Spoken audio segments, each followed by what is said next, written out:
pessoal, bem-vindos a mais um episódio do À Mesa. Este é um episódio pelo qual eu já andava ansioso para trazer há muito tempo, com uma pessoa que eu tenho a certeza que através das experiências dela vos vai deixar literalmente a querer saltar da cadeira. Portanto, eu hoje estou aqui com o António Pedro Moreira. Pedro, como estás? Olá, Tudo bem? está tudo, Jorge. Obrigado pelo convite. Obrigado eu por teres aceito o convite. Para quem não conhece o Pedro, eu acho que também hoje em dia já é difícil não conhecer o Pedro, mas é mais conhecido como Pedro on the Road.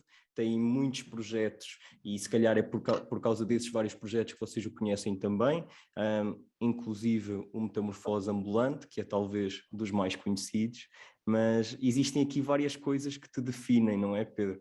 Eu se calhar poderia dizer que tu és um viajante, um escritor, um criador de conteúdos, já foste psicólogo, agora não exerces, não é? Exato. E até poderia dizer que tu és um bocadinho um filósofo contemporâneo. Não iria tão longe, na medida em que não elaboro exatamente uma teoria acerca seja do que for, mas às vezes gosto de pegar na informação que vai chegando aos meus sentidos e tentar elaborar qualquer pensamento acerca daquilo, porque acho que a cena de pensar nas coisas sempre me foi bastante intrínseca e valorizo muito esta experiência humana que estou a ter e que todos estamos a ter. E para mim, perder a oportunidade de realmente pensar e tentar encontrar a melhor maneira de alcançar determinado objetivo sendo o meu bem-estar e o bem-estar das pessoas no geral, deixar passar essa oportunidade faria com que a vida não fosse tão fixe. Eu gosto de pensar. É uma boa explicação e realmente eu dou-te toda a razão. Portanto, eu antes de começarmos, se calhar, a entrar nessa tua vertente mais racional, não só racional, expansiva, diria eu, apesar de também não ser a palavra mais correta, eu queria só deixar aqui algumas coisas do teu percurso para contextualizar quem nos ouve e não te conhece. Portanto, se fizermos uma pesquisa rápida pelo teu Instagram, percebemos logo também essa tua parte mais filosófica. Também vimos que tu já passaste por 93 países. Aqui está muita parte do viajante. Já escreveste 3 livros e a parte do escritor, portanto, tens o daqui e ali, e eu penso que todos os teus livros estão relacionados com viagens que tu já fizeste. Portanto, Eu diz. escrevi 5 livros, 5? mas os primeiros 2 já foi há algum tempo e são livros que nunca contribuíram mesmo para o meu rendimento e são livros que eu também não promovo muito, são 2 livros de ficção. E depois, sim, escrevi 3 livros de viagem. 2 daqui ali, porque o daqui ali são 2 livros, há o daqui ali de Portugal a Singapura por terra e o daqui ali de Portugal à África do Sul de bicicleta. E depois o Vago, que é o terceiro de viagens, de Panamá ao México à Pleia. Só 10 mil quilómetros já boleia, não é? Qualquer coisa assim. Yeah, Boa. sim. Já ouvi dizer até que um dos teus, acho que foi o primeiro, daquele do Singapura por terra, poderia ser um almanaque das viagens, já comparado até ao Into the Wild, não é? Talvez, mas também muitas pessoas têm muitas opções, não é? Muitas opiniões. Não é? Isso não quer necessariamente dizer que seja tão bom quanto o Into the Wild, mas certamente para algumas pessoas poderá ter sido ainda melhor e para outras pior. Não sei, não me arriscaria assim tanto. Eu vou-te ser sincero, ainda não li nenhum dos teus livros, planei fazer e vou fazê-lo. Entretanto, já tinha isso planeado há mais tempo, mas contudo sou um ávido consumidor dos restantes conteúdos. Portanto, na parte de criação de conteúdo, para além de tu de seres o host do Metamorfose Ambulante, que é um programa que está relacionado com o Maluco Beleza, muitas pessoas devem conhecer, te convidas pessoal que vai lá cerca de 20 minutos contar uma história de aventuras suas em viagens, não é? Sim. E para além disso, tens o teu próprio YouTube, onde tens rúbricas muito curiosas, muito engraçadas, como o Desassossego, que ainda há pouco falaste, os teus amigos, em que falas de vários temas com os teus amigos, certo? Livros, história. Cinema, sim, é literatura, cinema, música, história e é isso. Acho que é isso, sim. E convido um amigo, sempre o mesmo, dependendo da especialidade, e falamos ou de um filme que eles viram, ou de um livro que leram, ou de uma música que ouviram, ou de uma série, estava-me a esquecer das séries também. E nasceu um bocado daquela vontade, daquele gosto que eu tenho de ouvir os meus amigos, eu sei que toda a gente tem os seus, mas eu achei que era fixe criar ali um conteúdo em que pudesse conversar com os meus amigos acerca destes temas que são tão queridos para todos. É verdade. Pá, e por acaso, o conteúdo muito porreiro, que eu aconselho que o pessoal veja. Eu já vi alguns dos teus desassossegos, dos meus amigos também, o Não É Bem Assim e as filociagens, não é? Também com um bocadinho Sim, de... filmes viagens é uma coisa um bocadinho diferente. São vídeos de 2 minutos em que eu faço uma pergunta a alguém quando estou em viagem, geralmente uma pergunta de um teor mais profundo ou filosófico, e a pessoa responde. É Aquelas assim uma cena. pequenas. Tudo isto são pequenas coisinhas que eu vou fazendo aqui ali sem grande consequência, e tendo ainda uma fase que é mais profissional, mas felizmente consigo dar-me ao luxo de perder tempo com projetos que não me dão dinheiro nenhum. Não, mas é bom porque trazes conteúdo que é importante, mesmo as próprias filociagens, como tu dizes, são coisas pequenas, mas lá está, são pequenas sabedorias de bolso que suscitam a curiosidade de quem ouve e ficam ali na cabeça, porque são, ao fim do dia, perguntas importantes para pessoas com quem tu te encontraste ao longo de uma viagem, ou de que forma tenha sido que os encontraste, e consideraste que na altura aquela pessoa te conseguiria dar uma resposta diferente àquela questão. Portanto, eu acho que vale a pena verem, e é um conteúdo que eu tenho pena de não existir mais em português, por cá na nossa proximidade, e que não seja mais conhecido. E para além destes segmentos, tens todos os teus vários vídeos sobre as viagens que foste fazendo no teu canal, pá, que eu acho muito porreiros, e também aconselhava a que o pessoal fosse dar uma olhadela, especialmente das tuas peripécias na Nigéria, quando fizeste a bicicleta de Portugal à África do Sul. Acho essas essencialmente interessantes. Bem, antes de passar aqui mais à parte de questões que eu te gostaria de fazer, falar também do filme documentário que tu filmaste com o João Amorim e com o Pedro Brandão, que é se calhar vou pronunciar mal, o Inshallah, no Perdidos no Berço do Islão, não é? Sim, sim. Eu já vi o filme, aconselho também que o pessoal veja. Pode ir ao followthesun.pt, não é? A página do João, e Sim. pode dar uma contribuiçãozinha e ter acesso ao filme. Pá, deem uma contribuição generosa, porque é isso que também que permite que este pessoal continue a fazer conteúdo deste género. E não sei se queres fazer um pequeno teaser, preview daquilo que é o filme. Sim, o filme capta a viagem que eu e o João fizemos de um mês à boleia na Arábia Saudita. Levamos o Brandão, como tu disseste, um realizador, e ficou espetacular. Havia sempre aquele risco de levarmos uma pessoa que não conhecíamos de lado nenhum, sendo que eu conheci o Brandão na Arábia Saudita. Havia aquele risco de levar uma pessoa que não se conhecia de lado nenhum e de ver se ele ia conseguir sentir a viagem da mesma forma que nós, mas ficou espetacular, e especialmente para alguém que tem alguma curiosidade com outros, com povos diferentes, neste caso o povo árabe, e com religiões diferentes, neste caso o Islão, acho que é uma excelente porta de entrada que deixa aguçada a curiosidade e a vontade de saltar um bocadinho fora da nossa caixinha de areia. Boa. Bem, eu acho que se calhar no meio disto tudo, de tanta coisa que te descreve, que te define, tanta coisa que tu fazes, se calhar há quem fique confuso sobre aquilo que efetivamente te define. Eu próprio não sei se tu te confundes também ou não, portanto eu acho que a minha primeira pergunta seria, no meio de tanta coisa, quem és tu afinal? Eu sou uma experiência que está a acontecer que eu tenho o privilégio de ver. Eu não sou o meu nome, não sou aquilo que faço, não sou aquilo que eu gosto, não sou aquilo que tenho, porque todas estas coisas podem ser desconstruídas de uma forma a que qualquer outra pessoa poderia ser parte de mim também. Isto é, se eu for o Pedro, então qualquer pessoa chamada Pedro poderia ser eu também. Se eu for um viajante, então qualquer viajante poderia ser eu também. poder-se advogar que eu era uma mistura de todas estas pequenas intrincâncias que, no fundo, resultavam naquilo que eu era. Mas mesmo assim queria dizer que se qualquer outra pessoa tivesse qualquer uma destas partes, seria parcialmente eu.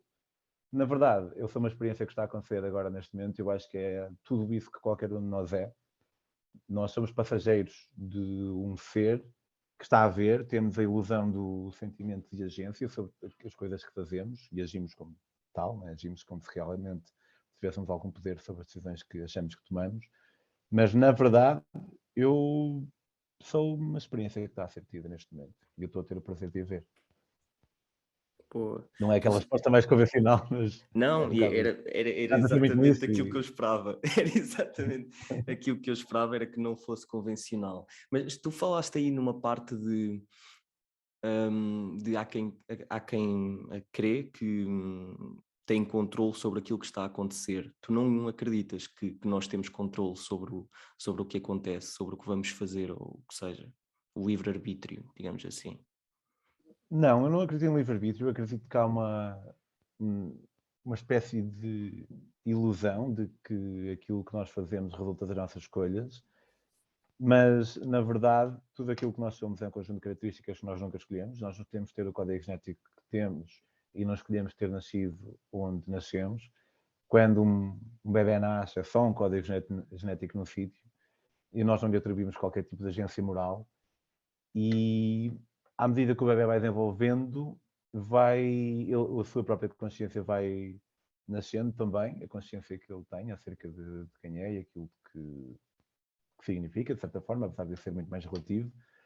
Mas a verdade é que se nós não temos qualquer tipo de controle sobre estas duas coisas que nos definem, as duas sendo o código genético e o meio social, então não faz sentido achar que as decisões que advêm dessas duas coisas que nós nunca escolhemos estejam no nosso poder. Isto está para se construir de várias formas também. Uma delas é nós podemos achar que temos poder sobre querer ir ao ginásio. Uhum. Eu quero ir ao ginásio, mas não quero porque tenho preguiça. E a pessoa pode achar, não, mas eu vou escolher ir. Mas a pessoa nem sequer escolheu querer ir ao ginásio, para começar. A pessoa quer ir ao ginásio e depois pensa que consegue escolher ir ao ginásio. Mas a pessoa não escolheu querer ir ao ginásio. E porquê é que a pessoa vai ao ginásio? A pessoa vai ao ginásio porque quer estar em forma, à partida. Costuma ser assim. Sim. A pessoa não escolheu querer estar em forma. E porquê é que a pessoa quer estar em forma? A pessoa quer estar em forma porque quer ser agradável visualmente para os seus pais. A pessoa também não escolheu isso e tudo aquilo que nós queremos, nós nunca em algum ponto escolhemos querer isso.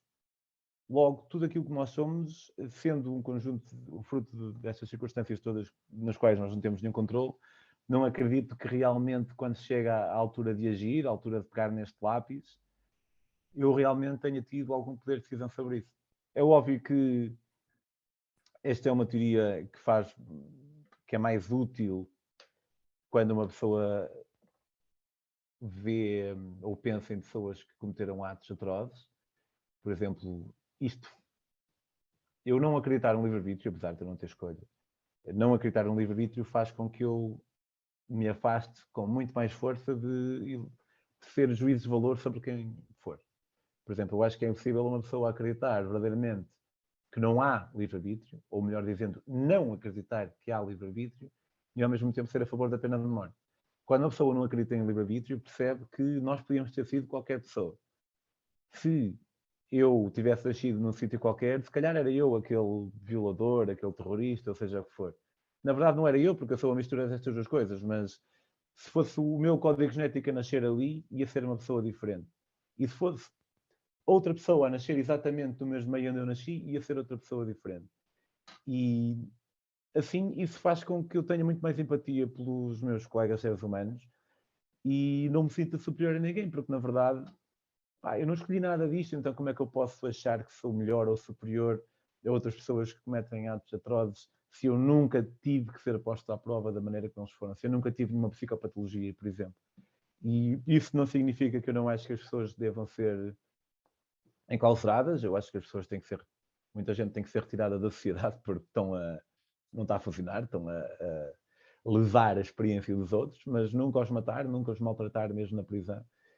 E tendo dito isto, pá, obviamente no meu dia-a-dia eu não estou sempre a pensar, eu não tenho livre-arbítrio que foda, vou fazer acontecer, não penso assim.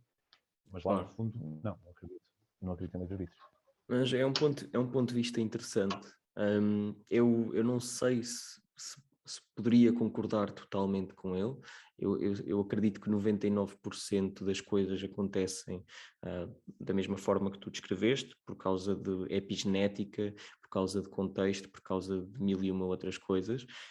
Inclusive, eu não li os teus livros, porque os livros que eu tenho lido agora e que tenho em fila têm sido muito voltados para esse tema. Por acaso, até nem sei se tu já alguma vez leste o Behavior, do Robert Sapolsky.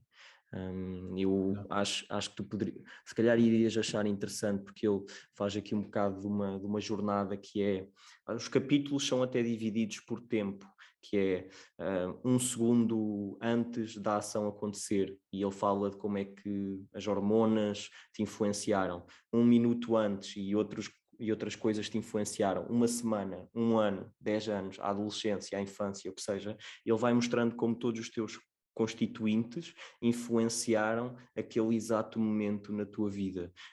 E nesse ponto de vista, se tu começas a ler aquele livro, começas a pensar realmente dessa forma, que o livre-arbítrio não existe.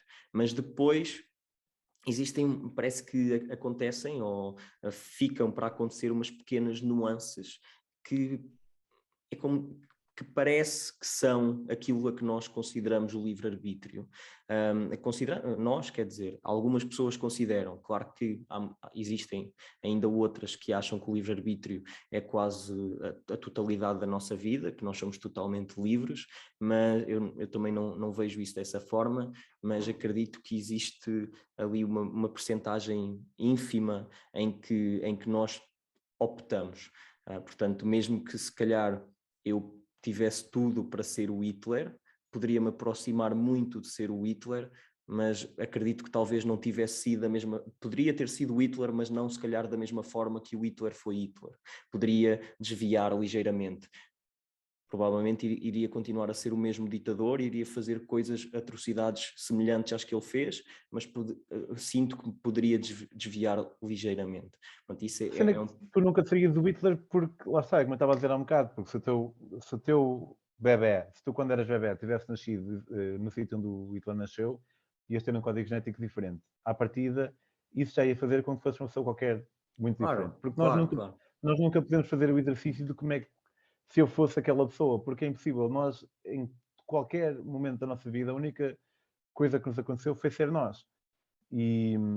Mas numa nota aí, acho que não é o facto de estar tudo explicado, menos uma pequena nuance no fim, que é a favor do livre-arbítrio, porque não é o facto de... Isso é um bocado como a falácia das lacunas, que é o que muita gente usa, por exemplo, para defender a religião, que é então como é que tu explicas isto? E como a outra pessoa não sabe explicar, então diz é Deus. Não é por haver ausência de explicação que tem que ser uma crença metafísica, neste caso metafísica da religião, mas também se pode aplicar ao livre-arbítrio, não é por não haver essa explicação que é.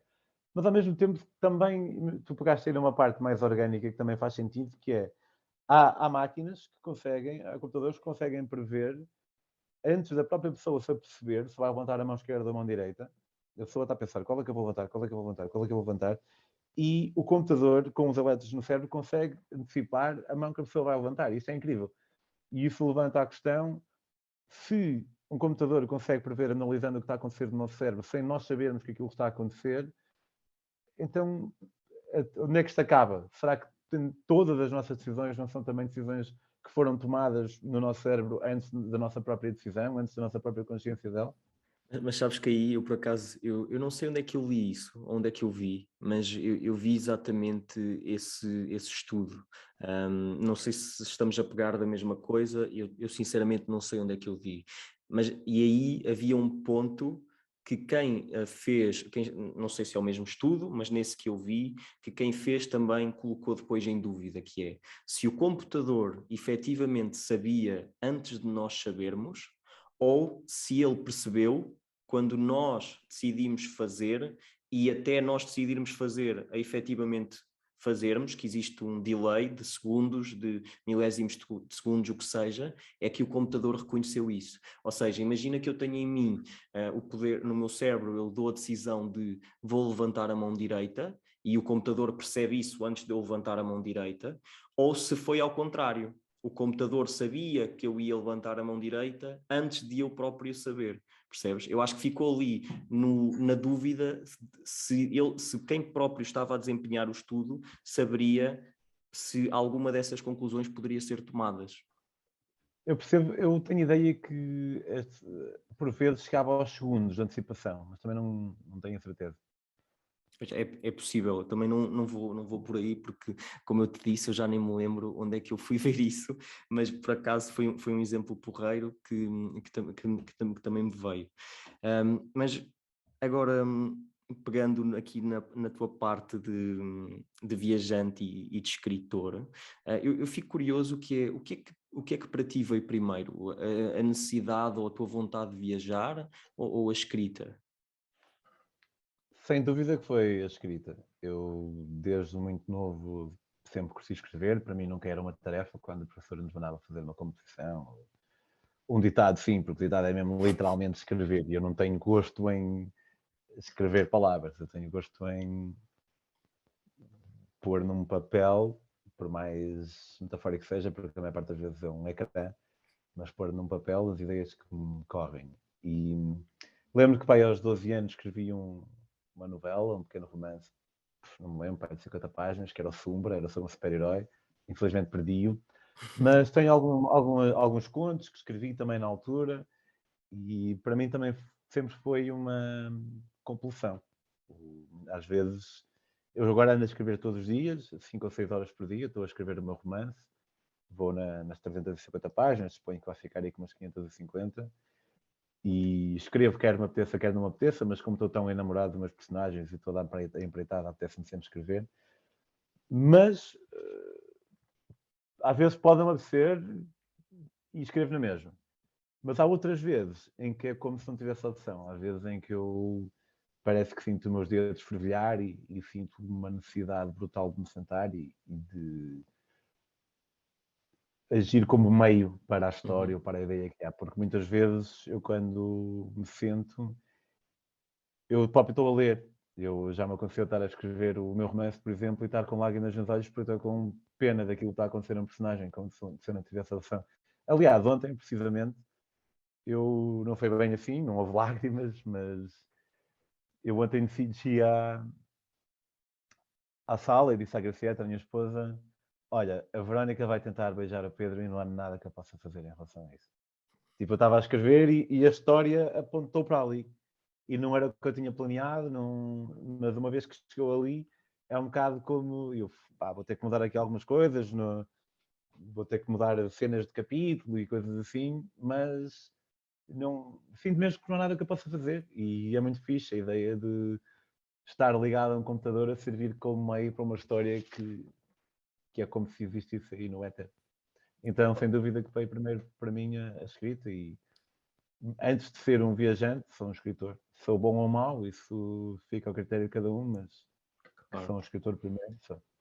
Isso é engraçado quando tu dizes que não há nada, não há nada que eu poderia fazer, não estava planeado, só que ao mesmo tempo é como tu disseste há pouco, isso já estava tudo planeado, não havendo o livre-arbítrio, aquilo que iria acontecer, De certa forma, iria não podia acontecer. mesmo nunca fazer nada. É, tu vais, é como, lá, tu isso aí parece que é um pouco aquela também, aquele conceito de destino. Nós não podemos fazer nada relativamente àquilo que vai ser a nossa vida, não temos opinião. É como se tu acreditasses em destino sem acreditar no destino, como o conceito mais vago que existe. Sim, eu não acredito no destino na medida em que eu acho que não está tudo. Não está escrito, mas está programado. Eu tenho uma visão determinista das coisas. Eu acho que desde o momento do Big Bang as coisas foram evoluindo de uma forma nós podemos estar aqui sentados agora, eu e tu, não por nossa causa, mas porque somos mera casualidade desse fator. Mas não acredito no destino de que alguém o escreveu. Eu não acredito em nenhum tipo de teoria metafísica desse género, ou religiosa, ou vidente. Portanto, não é. Destino é uma palavra da qual eu me afasto. Sim, estou a perceber, porque vejo aqui esta ligação a uma possibilidade de estar alinhada com uma religião ou ter um responsável por trás. Assim, aqui poderíamos considerar que o responsável é simplesmente o universo da forma como ele se despoltou. Sim. Mas pegando aqui, eu ia pegar, entretanto, na parte das viagens, mas esta questão da escrita, e tu estás a escrever um romance, levantou-me uma pergunta, é uma curiosidade que eu sempre tive. Para quem gosta de escrever... Eu estou aqui, ok? Podes falar. Sim, sim, sim. Para quem gosta de escrever, como é que é escrever, conciliar, agrupar as ideias e arranjá-las de determinada forma que seja possível depois escrever um romance? Ou seja, isto fica um bocado confuso. Se eu, por exemplo, imagina que eu gosto de escrever e gosto de escrever coisas de reflexões que me vão na cabeça, mas gostaria de escrever uma ficção, um romance, com 300, 400 páginas, como tu estás a fazer.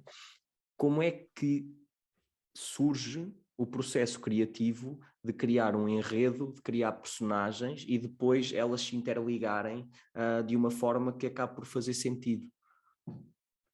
Ok. Há várias maneiras, mas neste campo há duas maneiras de escrever um romance. Existe o explorador, existe o arquiteto. O arquiteto é a pessoa que já sabe exatamente o que é que vai acontecer, já tem o esqueleto todo, depois, quando começa a escrever o romance, trata de meter o músculo no esqueleto. E como ele pode fazer esse tipo de organização previamente, certamente há ferramentas para isso e todo tipo de cenas, mas eu nunca utilizei. E depois existe o explorador, que é a pessoa que escreve e à medida que vai escrevendo, vai vendo a história acontecer diante de si. Eu comecei o meu romance como explorador, na medida em que eu tinha... O meu romance vai chamar Ventre, e no Ventre eu tinha uma ideia básica, que era... Havia um bancário introvertido, extremamente introvertido, não falava com ninguém, e ao almoço ele passava uma hora a comer maçãs e a ler um livro na Praça Carlos Alberto, no Porto. E de vez em quando passava por ele um sem-abrigo que tecia assim uns comentários sempre acerca dos livros que ele estava a ler. E o bancário ficou curioso porque não se coadunava com aquela ideia que nós temos acerca de um sem-abrigo, uma pessoa lida.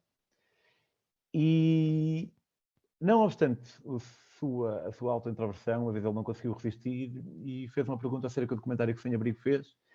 E a minha ideia era estabelecer ali uma amizade entre os dois personagens, dois amigos improváveis, acerca dos livros que ambos tinham lido. Só quando eu comecei a escrever, eu escrevi o Acordar do Sem-Abrigo, ele foi despertado por um homem, e eu comecei a descrever este homem, e pensei, uau, este homem é bem interessante, vou ficar com ele, vou continuar com ele na história. E depois esse homem acabou por fugir lá para um sítio e apanhou um táxi, e eu comecei a descrever o taxista, e pensei, foda-se, este taxista é um personagem altamente, vou ficar com ele também. E depois passa uma mulher, que era uma enfermeira, que é a Verónica, e eu pensei, uau, altamente, tenho que ficar com a Verónica também. E de repente tem 5 personagens e o livro não tem nada a ver. A única semelhança é que há um bancário e que há um sem-abrigo que é muito lido, que já leu muito. De resto, a história não tem nada a ver. E então a história foi avançando, neste modo tipo explorador, não sabia o que ia acontecer, e isso é espetacular, entusiasmante, e atribui-nos um bocado como eu disse há um bocado, aquele sentimento de estar a escrever e estar também como que a ler ao mesmo tempo, porque estamos surpreendidos com o que está a acontecer, porque parece mesmo que só estamos, como eu disse há um bocado, a meter nas teclas a história que já existe por aí nas nuvens, mas ao mesmo tempo também é um bocado assustador, porque uma pessoa, a página branca está sempre ao virar da esquina. E eu tinha a ideia que ia haver ali um clímax qualquer, quando fossem todos passar no fim de semana ao Jerez, mas não sabia como é que isso ia fazer sentido. Não estava a conseguir atar a história toda, e até que um dia estava na cama e estava a pensar e realmente percebi que esse ponto que eu achava que ia ser o clímax, ia acabar o livro, simplesmente era uma parte importante a meio, que depois ia ser importante para a maneira como cada um deles desenvolveu a sua vida a seguir. E então estou agora a escrever a parte 2 do livro, que é após esse clímax, e esta aqui já estou a escrever toda, não em explorador, mas em arquiteto. Eu já sei o que é que vai acontecer a cada um. Depois do clímax, a Verónica foi para uma comunidade terapêutica tratar porque ela tentou se matar. Houve um gajo que foi fazer uma viagem, houve um gajo que começou a experimentar a ayahuasca e outras drogas, e houve um sem-abrigo que morreu, e então já tenho isso tudo esquematizado na minha mente, mas, por exemplo, se consegues ver ali, aquilo ali são notas que eu vou fazendo, pá, vão-me surgindo, e se calhar as ferramentas que muita gente usa, apesar de eu usar um software para escrever o romance, mas também curtir assim as cenas, pá, isto são tudo notas das quais eu me vou lembrando, seja para o enredo, seja para possíveis incoerências, seja para o que for. Pá, eu vou esquematizando, esta coisa tem que acontecer desta forma. Ainda ontem eu fui ao cinema e vim a pé para casa, e porque eu estou sempre mais ou menos a pensar nisto. Eu estou sempre mais ou menos a pensar no meu romance. E ainda ontem vinha a pé para casa e tive mais um desbloqueio, tipo, ok, porque havia ali um salto de pensamento num personagem, que no Sanhabrigo, que eu admiro, que era um salto grande demais. Eu precisava de algumas etapas no meio para fazer com que aquilo fizesse mais sentido. E isso surgiu-me e apontei. Então vou esquematizando assim em pequenos cartões e também na minha memória como é que organizo a escrita. Mas também há software para isso. Mas lá está, começaste na parte de exploração, agora a dimensão das coisas também já te leva à necessidade de ter mais a estratégia, a estrutura, e se calhar poderíamos fazer uma analogia com a forma como as tuas viagens começam ou não. Se calhar começou muito numa ótica de explorador, e agora, por exemplo, quando foste à Arábia Saudita, apesar de que eu sinto que em ti existe sempre a parte de explorador, que é quando vocês achavam que tinham que marcar um ferry, porque o ferry era grátis, mas mesmo assim não marcam e não sabem onde é que vão dormir, mas existe também, agora existe mais a parte do arquiteto do que existia antes, pelo menos do pouco que eu sei, quando tu começaste. E essa até era uma questão que eu gostaria de te colocar. Quando tu fizeste a tua viagem de Portugal a Singapura por terra, que deu origem ao teu primeiro livro de viagens, o que é que eu sei que nesse livro tu próprio falas até da tua carta de despedimento, de como é que as coisas acontecem, mas qual foi o clique? Como e porquê é que te veio essa necessidade de fazer uma viagem daquelas e de largar a tua vida totalmente? Porque em parte é uma grande revolução interna. Pegaste em algumas coisas. Em relação a explorador versus arquiteto na viagem, eu acho que sempre tive mais ou menos os dois. Imagina, mesmo a minha viagem de Portugal a Singapura por terra, eu fui numa perspectiva de arquiteto porque sabia o que é que ia acontecer na medida em que queria chegar a Singapura por terra, mas permitia-me o explorador, não só diariamente, como também no decurso da viagem, porque eu, a meio da viagem, percebi que não ia conseguir chegar a Singapura por terra. E então decidi fazer o inverso, fazer Singapura, Portugal por terra. Fui do Nepal para a Tailândia, desci por terra até Singapura, depois vim para trás. E há malta que vai mesmo de uma forma em que se ficar meio ano na Tunísia fica. Para mim não. Eu tenho um objetivo de chegar a um determinado sítio até agora. A minha primeira viagem foi chegar de Portugal a Singapura por terra, a segunda foi de Portugal à África Sul bicicleta e a terceira de Panamá ao México à boleia. Portanto, tenho muito de arquiteto nesta ótica na medida em que tenho um objetivo e cumpro, mas talvez tenha muito explorador na medida em que me permito. Por exemplo, quando eu fui para a África do Sul, o meu plano era fazer Marrocos, Mauritânia, Senegal e depois entrar para o Mali e descer para o Burkina Faso e descer para o Ghana, mas achei que isso ia ser tranquilo demais e então decidi fazer a costa toda e fazer Guiné-Bissau, Guiné-Conakry, Serra Leoa, Libéria. Portanto, permite-me alguma variância, mas sempre com aquele objetivo final.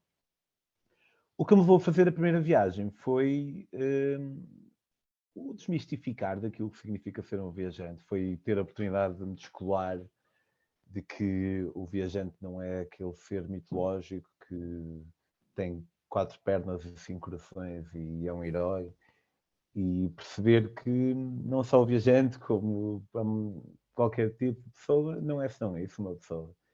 E eu tive a oportunidade de ver isso na Índia, porque foi a primeira vez que eu tive em contacto com uma data de viajantes que estavam em viagem de longo termo, e vi na humanidade deles, vi a minha própria humanidade. E na falta de especialidade deles, vi a minha própria falta de especialidade.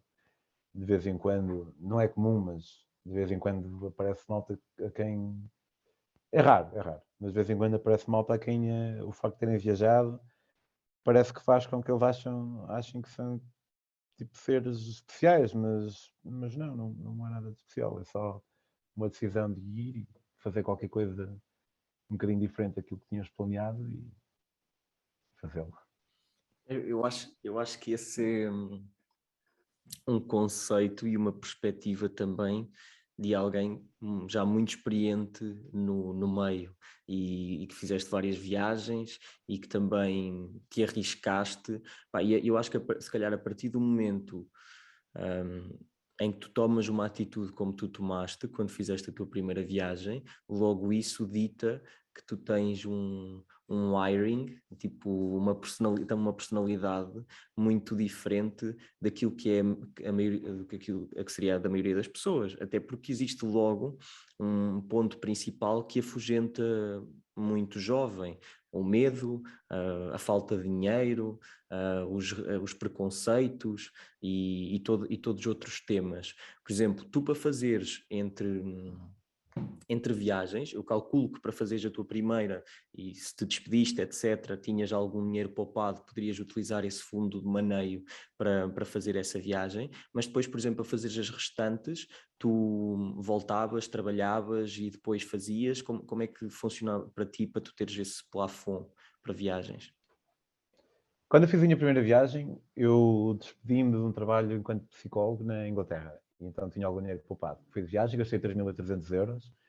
E quando regressei de Singapura, dessa viagem do continente euroasiático, eu voltei a trabalhar como psicólogo mais 2 anos, mas desta vez em part-time. Apanhava o avião para a Inglaterra, trabalhava uma semana e voltava. E ganhava cerca de 1.000 euros, 1.100, a trabalhar uma semana por mês, que não era nada mal. E então isso fez com que as minhas finanças se mantivessem, até que tivessem crescido um bocado, porque depois lancei o livro de Singapura. Despedi-me outra vez, passado esses 2 anos em tempo parcial. Fui para a África do Sul. Quando vim da África do Sul, tive 1 ano e meio a escrever o livro da África, até o publicar. Eu vou escrevendo ao longo da viagem, mas depois, quando chego a casa, costumo demorar 1 hora e meia até ter o livro pronto. E quando cheguei à apresentação do livro, foi em dezembro de 2016, tinha pá, 500 euros na conta e tinha 30 anos, tinha 500 euros na conta e é um bocado assustador à partida, mas eu sabia que ia fazer algum dinheiro quando lançasse o livro. E vendi 1.000 livros em cerca de 3 meses e meio, que foi fixe, foi muito fixe, deu-me ali mais um bom fogo. Entretanto já tinha decidido que não ia voltar à psicologia, que ia viver só, ia dar tudo por tudo para viver só dos meus livros. E foi no ano a seguir, em 2017, que eu consegui encontrar alguma estabilidade nisto, que foi indo vender livros para a praia. Eu passo os verões no Algarve, vendo livros na praia, e é isso que faz com que eu consiga viver deles. Boa, boa. Pá, eu sei que para ti falar das tuas viagens é uma parte mais maçadora porque estás farto de fazer. Portanto, eu queria-te só colocar uma última pergunta mais sobre experiências em si, tuas em viagem. Para quem, lá está, tem muito receio e etc. E esse é uma das principais condicionantes para não viajar da forma como tu viajas, ou próxima disso, nem falo tão hardcore como tu fazes. Quais é que foram as tuas piores experiências de fazer o tipo de viagens que tu fazes? A pior experiência que eu já tive na minha vida foi ter sido preso no Laos. É uma história um bocado longa, se tiverem curiosidade vão ver o Malucoleza. Malucoleza Pedro on the Road, eu contei essa história a primeira vez que lá estive. E podia ter evitado. Eu tive um blackout, não sei se fui drogado ou se bebi demais e depois adormeci e fizeram comigo o que quiseram, mas fui preso, achava que tinha sido raptado, foi muito má. E, na verdade, acho que talvez tenha sido a única má experiência que eu tive em viagem. Tive experiências muito duras. No Gabão, tropecei numa tribo e eles convidaram para uma cerimónia xamânica e, em que eu me voluntariei sem querer para tomar o lugar do xamã. E tive que tomar lá umas doses copiosas de algo que se chama iboga, que deu-me uma moca muito dura. Foram as piores 12 horas da minha vida. Mas eu também podia ter dito que não. Portanto, aqui não é da viagem, é de mim. E fui ameaçado de morte no Belize, mas não morri. Nunca me aconteceu assim nada de muito grave em viagem, para dizer a verdade. Tipo, nunca. Acho que nunca fui assaltado. Roubaram dinheiro das calças dos calções na Malásia, em 2011. Epá, isso eu não estou a lembrar de mais nada, é porque não foi nada muito grave. Portanto, Acho que isso nunca me também, aconteceu assim. acho que isso também tem muito a ver com o facto, e tu falas nisso algumas vezes, de relativizar o passar mal, não é? Sim, pá, se eu às vezes posso estar a sofrer um bocado, posso estar cheio de frio, cheio de fome, à boleia debaixo de viaduto na Grécia e naquele momento está a ser super duro, mas eu sei que eventualmente vai ser fixe, porque desde que não nos matem ou nos cortem um braço ou nos traumatizem gravemente, qualquer experiência má com o tempo fica sempre fixe. Portanto, e é uma das belezas da viagem, se calhar, é estas coisas que na altura parecem más, depois nós vemos dentro de todo aquele quadro, foi toda aquela riqueza emocional, sentimental, e de certa forma acaba por tudo adquirir uma cor mais bonita. Sim. Mas eu acho que tu aí também tu quase relativizas o passar mal a um nível estoico, não achas? Não sei, porque, o que é que significa passar mal? Eu tive chatices, tipo, a estar a não ter boleia e ter que esperar 5 horas num sítio, ao frio. Pá, lá está, nunca fui roubado, nunca fui vítima de violência. É verdade que o estoicismo é uma filosofia que me agrada muito e acho que, em certa medida, sou um praticante de estoicismo, mas neste caso, não, acho que não sou eu que sou estoico em relativizar este mal. Eu acho que há pessoas que, ao contrário, veem coisas que não prestam para nada uma coisa muito grave. Tipo, sei lá, chegar a um sítio e não ter onde dormir e ter que ficar acampado num campo ao lado que está cheio de pedras. Ok, isso aconteceu em Marrocos, por exemplo. E não, nem procurei sítio para dormir, na verdade, hotéis e assim. Simplesmente meti a tenda, foi a primeira noite que eu estava a dormir sozinho, acampado. Mas é porque a cena que em viagem há um quadro a toda a volta que é o facto de estarmos em viagem e isso faz com que tudo seja espetacular. Se eu se calhar for passar um fim de semana ali à Serra da Freita e passar uma noite cheia de frio e fico meio constipado, seja o que for, certamente vou ver isso com uma luz muito mais negativa do que se isso acontecer em viagem. Porque em viagem, de certa forma, é tudo uma aventura e é tudo bonito. Obviamente há coisas mais trágicas que podem acontecer, mas nunca me aconteceram. Se bem que tu aí falas da questão de, eu acho é que existem pessoas que fazem o contrário, que não vivem, não, tu sentes que não és tu o estoico, são outras pessoas que têm o comportamento oposto. Contudo, eu diria que se calhar Anti-estoico.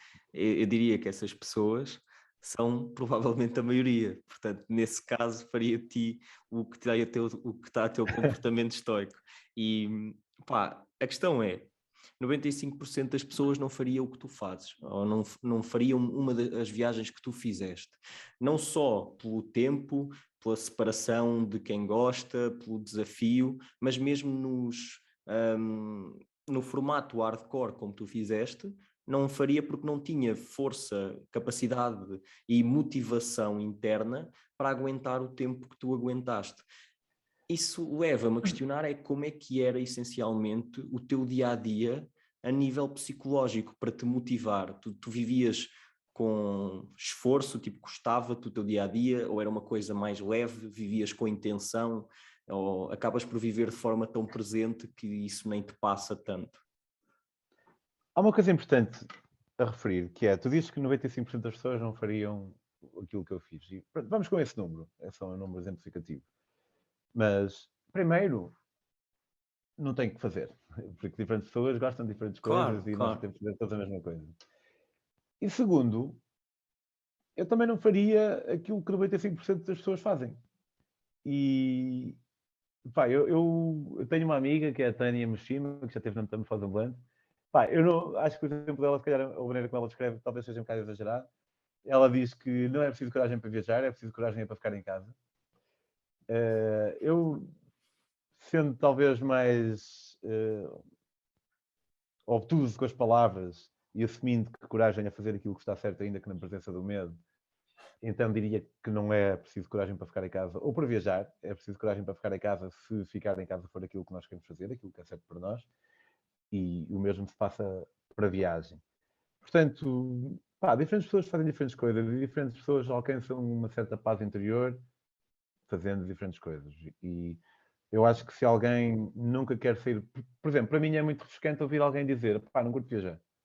É raro ouvir, mas quando ouço eu até fico contente. Olha, fixe-me, fixe que tenhas a coragem de assumir que não te apetece fazer algo que está tão em voga hoje em dia. Agora, o meu dia a dia em viagem, opá, é mágico. Mas é o dia a dia de uma viagem de 9 meses, ou de 1 ano e 3 meses, ou de 4 meses, é diferente do dia a dia de uma viagem de 1 mês, mesmo que se faça exatamente a mesma coisa. É uma questão daquele quadro genérico acerca do qual eu falei há um bocado e que pinta tudo com uma cor mais bonita. Eu este ano tive um mês em Cabo Verde e adorei. Mesmo fixe, dos países mais fixos onde eu já estive, recomendo vivamente. Tiveste onde? Em que parte de Cabo Verde? Estive na Ilha de Santiago, que é da capital, estive na Ilha do Fogo, na Ilha Brava, na Ilha de São Vicente, Santo Antão e São Nicolau. Top, top. Só que adorei, fiz caminhadas excelentes, descobri o caminhante cá em mim, nunca aos 37 anos. Só que nunca havia aquele sentimento de aventura grande. Aquele sentimento de que o caminho é sempre em frente. Eu sentia como aquilo que estava a acontecer. Um rapaz que chegou a um sítio e que dá uma volta e depois vai embora.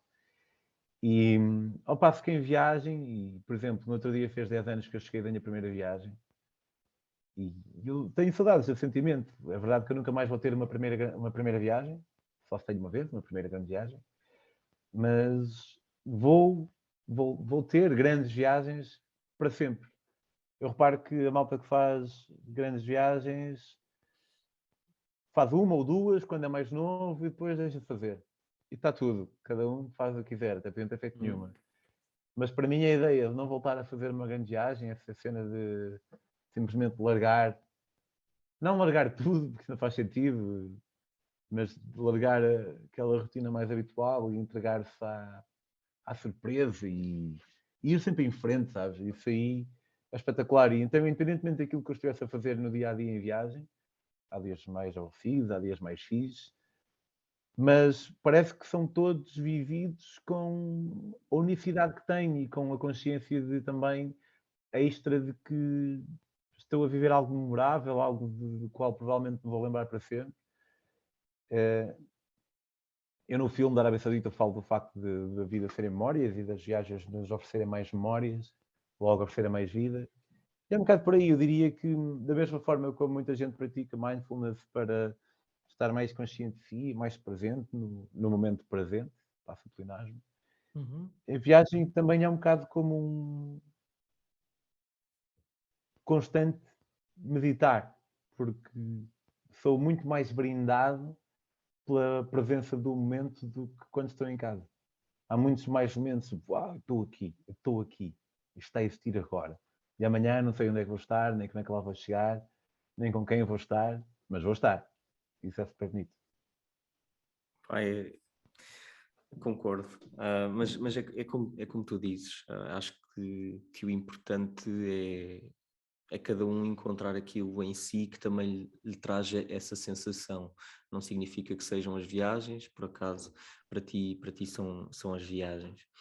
Mas uma coisa que eu fui sentindo muito, que me foi intrigando, ao ver os teus vídeos, a ler algumas coisas que tu escreves e a ouvir-te falar, é que eu não sei se tu acreditas em dualidades, se tu crês no conceito de dualidade.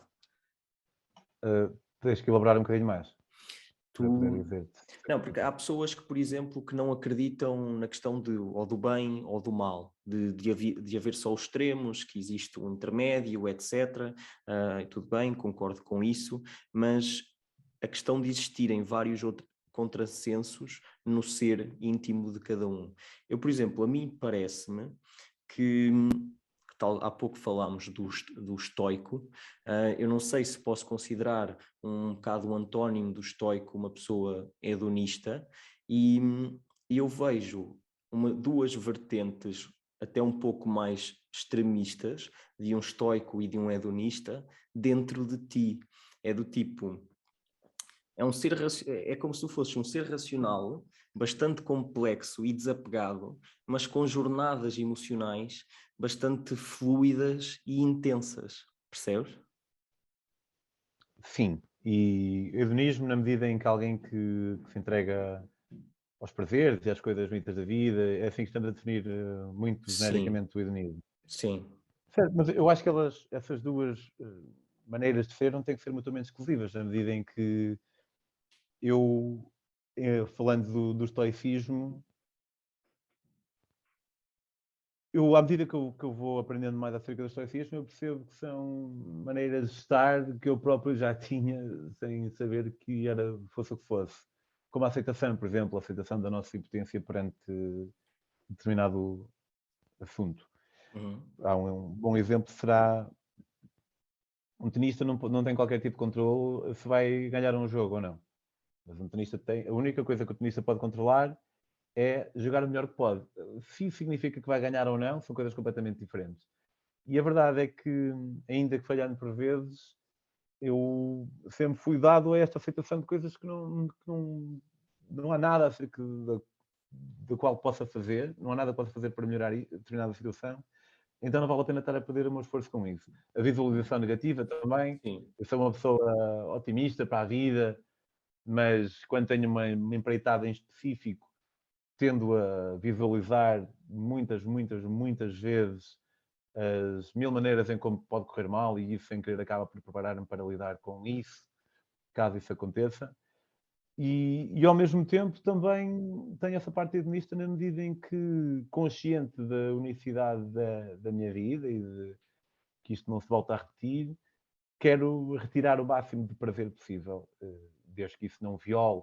No fundo é o máximo prazer possível, ia dizer diz que isso não viola as minhas leis morais, mas não me dá prazer violar as minhas leis morais, portanto, retirar o máximo prazer possível da vida, seja esse prazer no imediato ou o prazer de ser a pessoa que quero ser.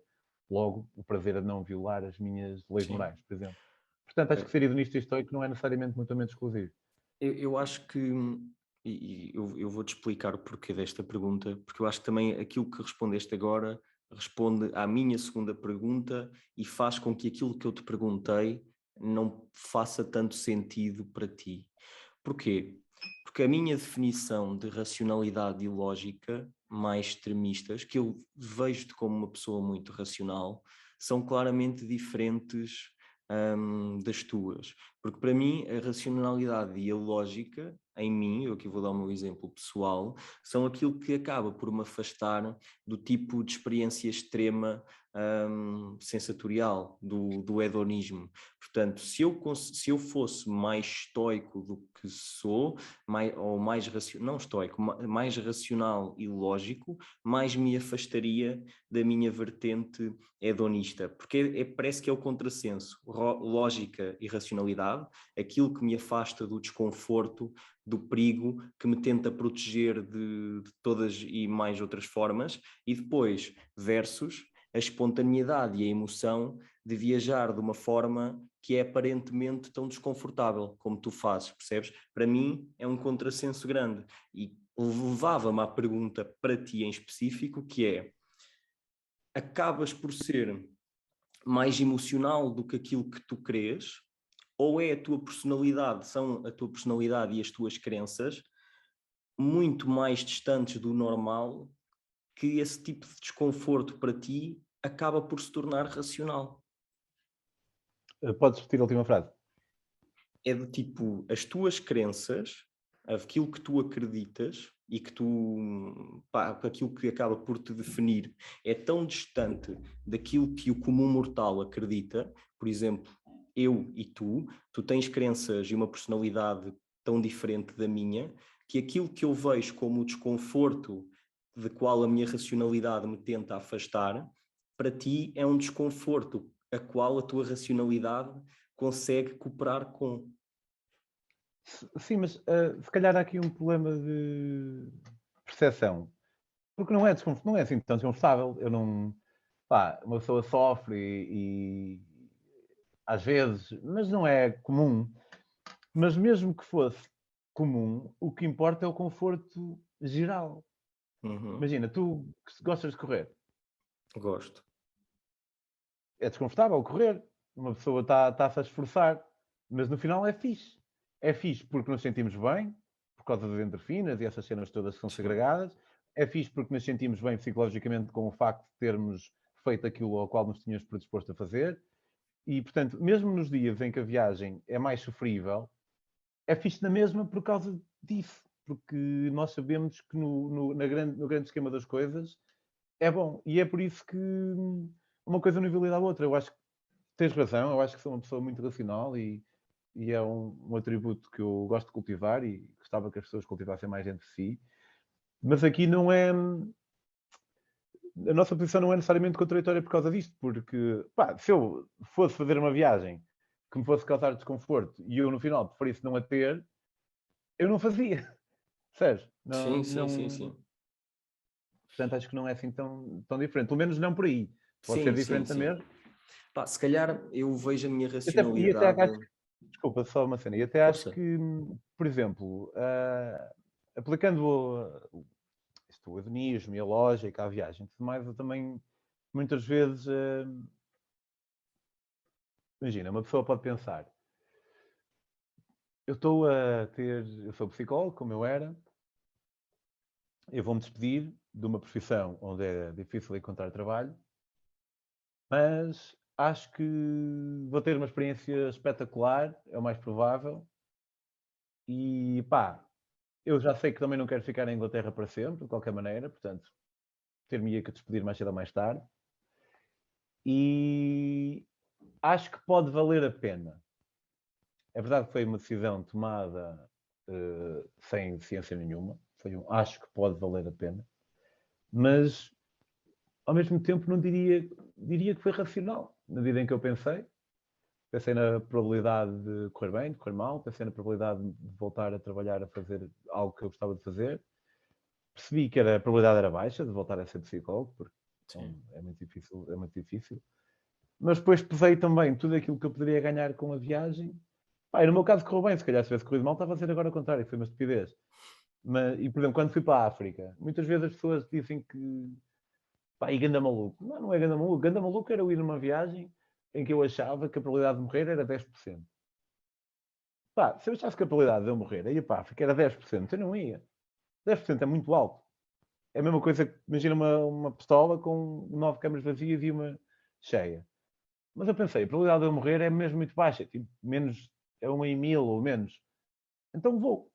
E isso pareceu lógica e racional. Para algumas pessoas parece ilógico e racional porque empolam um perigo que não é assim tão grande. Eu acho que é isso. Eu acho que tens razão nessa parte, e é isso que também acaba por toldar a nossa racionalidade, e eu, por exemplo, acabo por conjugar aquilo que não é racionalidade englobada num mesmo cesto. Como, por exemplo, há pouco estavas a falar de correr, eu parei de correr quando tive as minhas primeiras crises de ansiedade, porque tinha medo de morrer. E racionalmente eu se calhar Morrer a conseguia, correr. Sim, morrer a correr por causa da elevada frequência cardíaca. Porque na altura eu tinha medo, tipo, foi uma crise de ansiedade muito ligada à parte da saúde e da morte, e medo da morte, etc. E eu parei porque não conseguia lidar com o facto da pulsação, da pulsação elevar a um determinado ponto. E isso deixava-me em pânico. Se calhar E não conseguias racionalmente, aceder, mas tipo, algum médico tinha-te dito que correr podia pôr-te em perigo? não, não. Ou seja, não conseguias aceder a essa lógica e racionalidade? Lá está, Hum, eu aí sempre tive um problema, que é, toda a gente me dizia que eu era demasiado racional a olhar para as coisas, e a racionalização em demasia me prejudicava, de me permitir viver as coisas de forma presente, e me causava ansiedade em si. Só que parece que nesses determinados momentos específicos, em que eu me poderia safar com essa racionalidade, eu não a conseguia despoltar, percebes? Eu não conseguia dar ouvidos à racionalidade, porque então poderia existir aqui um medo, uma condicionante, o que seja, que toldava essa racionalidade, e eu se calhar comecei a associar, como tu há pouco disseste, a extrapolar determinados medos para essa racionalidade, e a conjugá-la e a definir a minha racionalidade como uma coisa diferente do que aquilo que a racionalidade deveria ser. E então, logo daí, a minha pergunta vem com um teor, um conceito de racionalidade diferente daquele que tu entendes como racionalidade, e ser difícil tu responderes a essa pergunta da forma como eu perguntei, entendes? sim, sim. Eu gostava de entrar numa outra coisa, que para além desta parte de racionalidade e hedonismo que eu via um pouco em contrassenso, há a parte, e tu ainda há pouco falaste de quando estavas na Arábia Saudita, de tu falares das memórias, do criar memórias, ser criar vida, e tu tens numa parte no final do filme que tu também dizes que te sentes vivo, te sentes bem, te sentes presente ali no momento, e não trocavas por nada. Portanto, parece-me sempre, pelo menos daquilo que eu vi das tuas viagens, que tu efetivamente estás presente, que és uma pessoa até pouco exigente, sempre a relativizar o passar mal, que leva as viagens sem grandes condicionantes, e leva a crer ao espectador, neste caso, que tu estás numa fase até mais elevada de plenitude. Mas também já te apanhei a dizer, e eu acho que isto foste tu que escreveste, já não sei se foi no teu Insta, que, e eu aqui passo a citar: às vezes parece que me sinto à espera, e em 100% dessas vezes sinto-me culpado por assim me sentir, por estar numa vida feliz com quem amo e por mesmo assim me sentir à espera. Isto é uma coisa que tu sentes mesmo nesses momentos em viagem em que pareces estar totalmente presente e entregue, ou são ansiedades de outros momentos? Na medida em que tu usaste há um bocado a ansiedade num contexto mais clínico, neste caso, ansiedade talvez não seja o melhor termo. Sim, sim, sim. Mas em viagem sinto menos, sinto menos. Mas a verdade é que, por exemplo, eu tenho momentos de plenitude, tanto em viagem como em casa.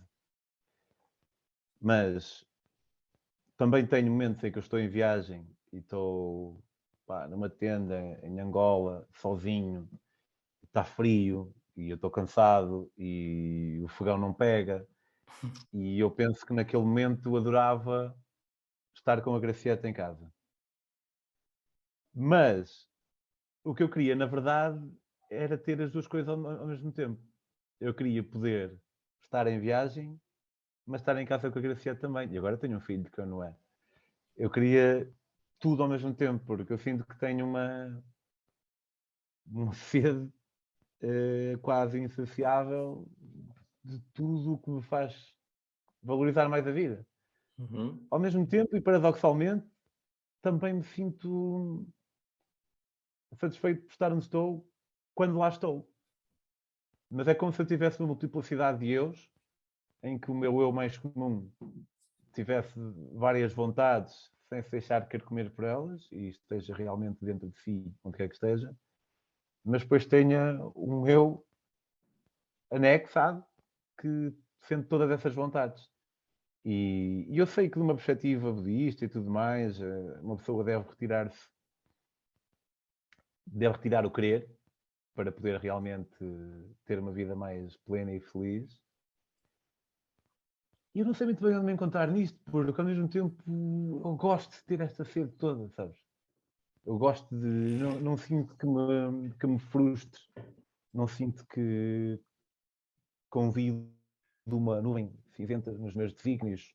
Pá, sinto que ao mesmo tempo me pele, sabes? E, pá, por exemplo, se eu ao mesmo tempo, se eu soubesse, como eu disse na linha de que eu disse há um bocado, se eu soubesse que nunca mais ia fazer uma grande viagem, aí sim a nuvem seria grande e arriscar-se a ocupar o céu inteiro, mas eu acho que vou fazer, portanto, esse querer que vou tendo para essa viagem está sempre ali dentro de parâmetros normais.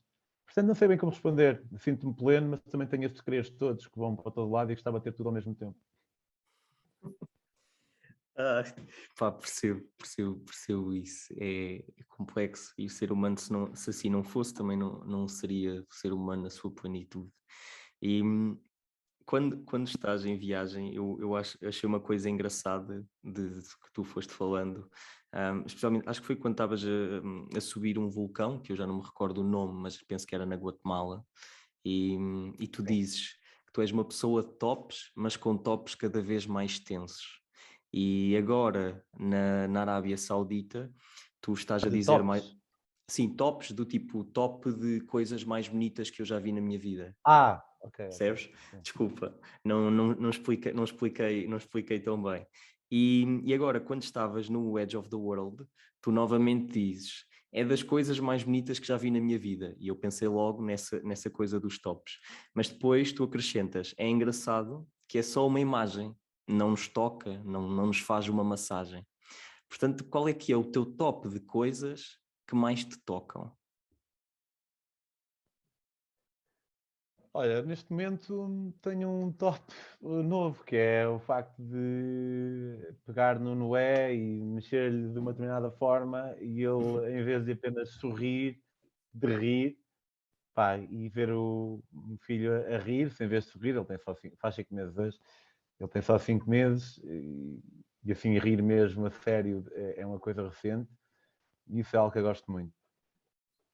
Depois, olha, ontem, isso são pequenas coisas também, ontem, como eu disse há um bocado, fui ao cinema e depois vinha para casa, que foram os meros 10 minutos, estava com a minha camisola carapuça e com o meu casaco, estava assim frio, mas não estava frio demais, e eu senti-me espetacular ali, numa coisa tão simples como caminhar para casa e ver as folhas já estão a cair há algum tempo, mas vê-las ali a lançar ao vento, pá, foi... Isso também é muito bonito. Também, olha, adoro fascinar-me por pessoas, pá, curto é conhecer alguém e não romanticamente, porque eu namoro desde os 15 anos de idade com a mesma pessoa, mas para mim já batalhei muito com o conceito de sentido e significado da vida. Eu acho que a vida não tem nenhum sentido intrínseco. Uma pessoa nasce, uma pessoa depois morre e acabou, e quase que parece que tudo foi por nada.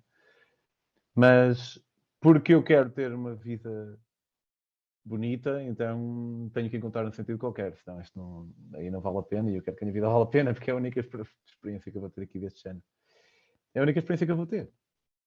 E então faço por encontrar significado e sentido de uma forma eventualmente artificial, mas pá, as regras são minhas, que é nas relações interpessoais e nas pessoas que eu vou encontrando por aí. Então isso é algo que me faz sentir muito também. Às vezes pode ser algo, conhecer alguém que se vai tornar um amigo ou numa amiga para sempre, outras vezes pode ser conhecer alguém com quem vou estar 2 horas num bar qualquer no Belize e vamos ter um momento altamente e depois nunca mais nos vamos ver. Isso também me faz sentir muito. E a propósito disso do Edge of the World na Arábia Saudita, era uma paisagem espetacular e também me fascina um bocado como é que algo não me toca, nem me faz uma massagem, nem me traz calor, nem nada disso. Como é que isso me pode fazer sentir bem? É só um quadro, é só uma imagem. Mas há algo ali no meu cérebro que dá o clique e faz-me sentir contente por estar ali. E aí é uma coisa tão simples quanto gostar de olhar para coisas bonitas, acho eu, e eu gosto de olhar para coisas bonitas, para sítios bonitos, para pessoas bonitas, não sou assim tão... Então também tenho, eu diria, também tenho o meu grau de superficialidade, mas não é superficial gostar de olhar para uma pessoa bonita. Então, uma mistura destas coisas todas faz-me sentir bem. Tu tocaste aí no tema do sentido da vida. Eu sei que quando tu tinhas 16 anos, tu escreveste um texto ao teu eu mais velho, e no final desse texto tu tinhas escrito: não te questiones sobre o sentido da vida, porque ela não tem sentido, e é aí que está e é aí que está o sentido todo. Tu tens-te voltado a questionar muito sobre isso? Eu sempre me questionei acerca disso e eu penso que vou morrer todos os dias, acho eu. E o sentido da vida é sempre uma pergunta um bocado estranha e o que o meu jovem de 16 anos disse também, eu acho que ele estava certo a dizer que a vida não tem sentido, pelo menos não tem sentido de uma forma extra-humana, mas o facto do sentido, para já não é uma frase que não tem concordância, não é? A vida não tem sentido e depois diz que tem sentido na ausência de sentido, mas porque é que uma pessoa está viva, não é? Uma pessoa está viva para estar, simplesmente, e depois a partir do momento em que está viva tende a encontrar algum significado. E esse significado pode ser encontrado de várias formas, como eu disse, eu encontro as relações intersexuais que tenho, e também, ultimamente, e muito inspirado por filósofos que sigo, nomeadamente o Sam Harris, pela consciência do momento, do simples momento, do simples estar vivo num momento, pode fazer com que realmente, por mais que esta chama se vá apagar um dia, ao menos existiu, porque essa chama conseguiu sentir-se como parte de alguma coisa, estás a ver? Conseguiu sentir-se presente. Em vez de ser uma espécie de sonho que alguém teve e que eu tive a oportunidade de ver. No início eu disse que aquilo que eu era uma experiência que está sentida e que tenho o prazer de observar, mas também tenho o prazer de a sentir. E essas paragens para refletir acerca do facto de que estou realmente a existir, acho que também trazem algum significado a isto tudo. Mas para responder à tua pergunta, sim, sempre me questionei muito e diziam-me que ia haver todo um novo sentido da vida a partir do momento em que se é pai. Eu não, para já, não me confirmo isso. Por mais que ame muito o meu filho e tudo, não... vai haver e uma pessoa afinal é a mesma depois de ser pai. Toda a gente dizia que mudávamos radicalmente e eu não senti isso. Mas também é uma cena sobre a qual tenho pensado e tenho escrito e também vou partilhar algum conteúdo nesse sentido. Mas sim, para responder à tua pergunta, sim, tenho pensado sempre muito acerca do sentido da vida e sim, qual é a razão. E tu, sendo ateu, agnóstico, tu tens uma concepção de espiritualidade? O que é para ti espiritualidade? A espiritualidade para mim é o questionar. Não está bem construída a frase. Eu acho que uma pessoa pode ser espiritual, não religiosa. Uma pessoa que pensa acerca do seu lugar no mundo e de eventuais razões para cá estar e vê-se como um ser humano individual, parte de um grupo maior que a humanidade e reflete acerca daquilo que pode atribuir mais significado à sua vida, chega a alguma conclusão acerca dessa reflexão e tenta agir em conformidade com isso, faz questão de, tanto quanto possível, estar presente dentro de si mesmo, como eu disse há um bocado. Olha para dentro e tenta perceber as vontades que tem e se elas não forem incompatíveis com as vontades dos demais, tenta encontrar uma maneira fixe de as concretizar. Eu acho que essa pessoa pode ser muito mais espiritual do que uma pessoa que acredita em alguém no céu e que não faz nada disto e o que se limita a fazer é acreditar, simplesmente, e a ir à missa ao domingo. Portanto, a espiritualidade e a religiosidade não estão ligadas para mim. Sim, estás E não aí acho que não... a fazer uma distinção entre a espiritualidade de uma forma mais do ser espiritual interno com a questão de fé, de haver sempre aqui a questão metafísica. Sim, nós ao longo dos tempos, parece que esse tipo de reflexão mais metafísica estava reservado aos religiosos. E durante muito tempo também, quem tinha outros tipos de reflexões metafísicas não as podias partilhar, porque podia ser acusado de heresia, ou seja o que for. Então, acho que agora, e não é de agora, já é de há muito tempo, mas agora também, que não temos estes constrangimentos, acho que podíamos fazer por separar a espiritualidade da religião, porque são coisas diferentes. Concordo. É quase das minhas últimas perguntas, se calhar a minha última pergunta, dependendo. As tuas viagens e as tuas jornadas têm ajudado a encontrar em ti as diretivas que parecem guiar quem tu és? Ou têm-te feito dispersar sobre ideias de quem tu poderias ser?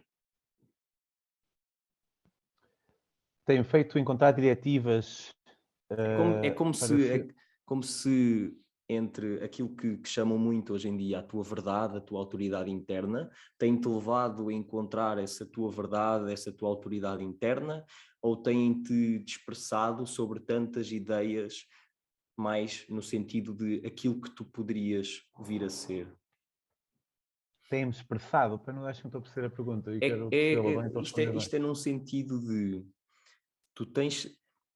Eu não queria fazer desta forma porque se calhar fica de uma maneira muito clichê, vaga, que não faça sentido para ti, que é tem-te ajudado a encontrar-te ou tem-te ajudado a perder-te? É um pouco neste sentido, tens ficado mais confuso quanto mais vais viajando e descobrindo sobre outras culturas, isto face a quem tu és, ou tens sentido cada vez mais seguro sobre quem tu és ao estar ao encontro com tanta perspectiva diferente? Eu, como eu disse há um bocado, no outro dia, fez 10 anos que eu cheguei da minha primeira grande viagem e escrevi sobre isso. E enquanto estava a escrever, estava a pensar também em tudo o que aconteceu ao longo destes 10 anos e percebi que eu já pensei muito: e como é que será que eu vou estar daqui a 10 anos, daqui a 20, quem é que será que eu vou ser? E quase todos os anos eu chego a uma altura em que já passaram 10 anos ou 20 desde que eu pensei nisso.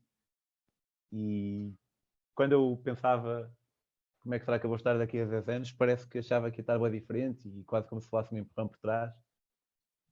Mas a verdade é que eu nunca levei esse empurrão por trás. Eu fui levando pequenos empurrões ao longo da vida. Eu, com toda a flexibilidade que este termo possa ter, eu acho que a minha essência permaneceu sempre a mesma. Mas é verdade que eu mudei, ideologicamente, mudei em muita coisa. Eu, se calhar, nunca fui a favor da pena de morte, por exemplo, e não sou ainda. Mas há muitas outras coisas nas quais eu me fui abrindo paulatinamente, porque em viagem nós estamos constantemente a ser bombardeados por coisas que não conhecíamos, conhecemos pessoas que já tiveram ainda noutros sítios, se calhar ainda mais diferentes do que os sítios onde nós estamos com essa pessoa, pessoas essas que têm com as suas próprias ideias, e eu gosto de discutir, gosto de bater, gosto de partilhar as minhas ideias e no processo de receber ideias novas também. E isso faz com que possa ter uma rede e possa filtrar aquilo que me faz sentido e aquilo que não me faz sentido. Há pessoas que aceitam tudo o que ouvem, há pessoas que rejeitam tudo o que ouvem. Eu tento ouvir tudo e depois decidir se faz sentido e incorporá-lo na minha própria ideologia ou não. Eu nunca fui em viagem para me encontrar, mas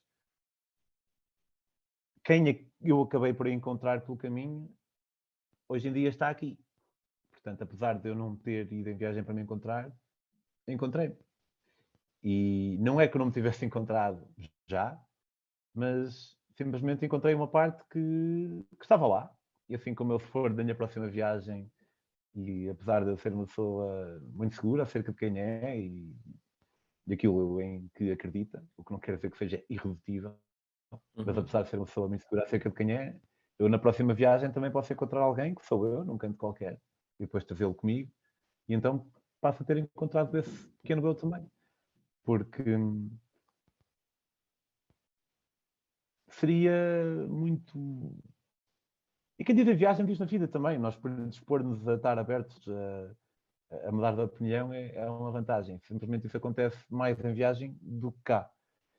E se isso não acontecesse, não sei, era preciso alguém ser mesmo, ou conhecer só pessoas de merda, com ideias foleiras, ou então estar plenamente cerrado perante a possibilidade de evoluir um bocado. Boa.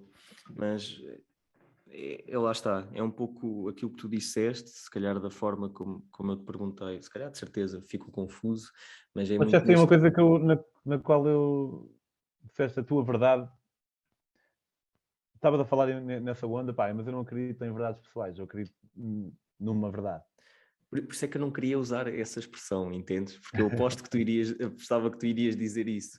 E então eu não queria usar a tua verdade, nem queria usar encontrar-te, porque opá, eu senti que da forma como eu te colocasse a pergunta, a definição para ti em si poderia ser um problema. Então eu acabei por a colocar de uma forma tão confusa que não percebeste. mas a forma como tu respondeste acabou por ser a resposta à pergunta que eu pretendia, que é muito neste sentido de também, tu tens a segurança que tens em ti e isso fez com que tu fosses agrupando mais pequenas partes que tu encontraste de ti, mas nunca deixaste com que a variedade de perspectivas que te confrontaram a fizesse com que tu perdesses essa segurança e dispersasses sobre várias ideias e acabasses por perder o teu core, entendes?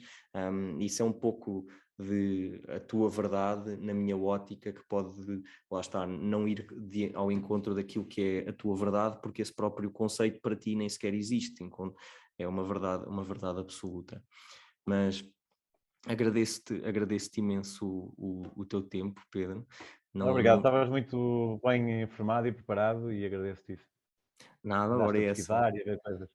Pá, lá está, é como tu disseste quando estavas a falar da escrita, não é um trabalho, não é um esforço, porque são coisas interessantes, e quando eu digo ao pessoal para irem ver os teus conteúdos, seja ouvir a Metamorfose Ambulante, seja ver o filme, seja ler eu não posso falar porque ainda não li, só vou lendo coisas que poucas que vais escrevendo pelo Insta e assim, mas os teus próprios vídeos, etc. Eu acho que as pessoas podem tirar muita coisa de lá, e é um conteúdo que não é um frete, olhar, é uma aprendizagem e é uma jornada por si só, é uma pequena viagem, enquanto nós próprios não fazemos uma viagem física, o que é muito positivo. Portanto, agradeço também Obrigado. tu partilhares connosco tudo isso. E para terminar, normalmente nós costumamos só terminar com uma sugestão vínica. Começou por uma sugestão vínica, eu contigo se calhar até queria fazer outra coisa, porque o conceito é algo que acompanhe uma boa conversa à mesa. Mas como eu sei, e já te ouvi falar, que tu gostas muito de falácias, não é que as falácias acompanhem boas conversas à mesa, mas como não te cheguei a perguntar, eu gostava só de saber qual é que é a tua falácia favorita. Eu não tenho nenhuma falácia favorita, mas há uma falácia que é, pá, não sei se é argumentum ad fallacium, que é esta falácia refere-se às pessoas que estão sempre a apontar falácias e com isso perdem o ponto da outra pessoa. Estás a perceber? Ok, sim, Uma sim, pessoa está sim, a fazer um ponto qualquer e incorre numa falácia qualquer, mas mesmo além da falácia na qual essa pessoa incorreu, dá para perceber o ponto e a outra pessoa, às vezes eu, é verdade, diz, isso foi falácia de não sei o quê. Então, não é que seja a minha falácia preferida, não tenho nenhuma preferida, mas acho que é uma falácia engraçada. Acho que é argumento amado falácia, mas não tenho certeza. boa. A sugestão vinica, o vinho de Valcambra, é Vinho de o vinho Valdecambra, verde de boa. Valcambra. Eu sou de Valcambra e eles fazem lá vinho verde e por acaso é fixe. E Parece algum, fixe. algum Valcambra é tema em fixe. específico para acompanhar essa conversa à mesa? Algum tema? Um tema que Todos te os temas que nós falamos. desperte a tua chama interna, que te deixe ou essencialmente feliz ou essencialmente revoltado, um tema que tu gostes de debater. No fundo, muitos dos temas que nós já temos aqui, a moralidade, o sentido das coisas, o melhor curso de ação em determinada encrenca, qualquer coisa que vá um bocadinho para lá da superfície, para mim é fixe. Boa. Então, pessoal, sem mais demoras, muito obrigado por terem ficado connosco. Eu vou deixar aqui os links para as redes do Pedro, vou deixar também o link para vocês verem o filme e o site do Pedro, onde vocês podem comprar os livros. Portanto, é só irem dar uma olhadela. E até um próximo episódio. E despedimos-nos, como sempre, com um beijo e um queijo, agora acompanhado por um bom vinho de Valdecâmara. Tchau, tchau, pessoal. Obrigado. Tchau, tchau.